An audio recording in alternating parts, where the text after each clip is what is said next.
So yun guys, nandito kami sa Pasinaya West Subdivision. So block 65, lot 47.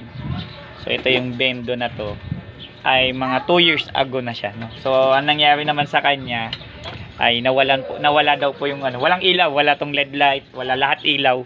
Pero may antena, so hindi lumalabas yung portal. Syempre, pag walang power, hindi sira yung power supply. So yun po yung nangyari, nasira po yung kanyang power supply. Pinalitan po, ayun yun. Dadali namin yung power supply doon sa may-ari. Pero yung may-ari nito ay hindi taga dito, bali profit sharing siya. So taga Ciudad Nuevo din. So dadali namin yung niya, yung sirang power supply. So yun lang naman, pinalitan namin ng power supply. Ito ay kahit ganyan yung bendo niya, is bilan yan, bilan. Wala siyang USB tulad. Ito yung antena niya. Ayun, 314. Dalawa yung nakatusok sa antena kasi nga nakabilan function siya. Powered by Easy Wi-Fi.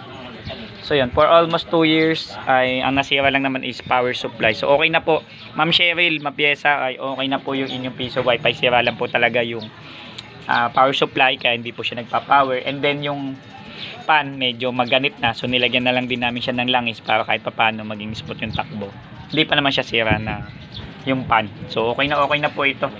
Okay, so yun. So pag no power, alam mo na, power supply. So yung lang naman po yung common na troubleshooting. So yun. So mamaya kita-kita po tayo sa Teresa Martires Sunshineville kay Sir Bogs, tapos sa Ligtong 3 sa kapatid po ni Sir Freddy, kay Marlene Balaw po. Maraming salamat. Mamaya nandun din po kami.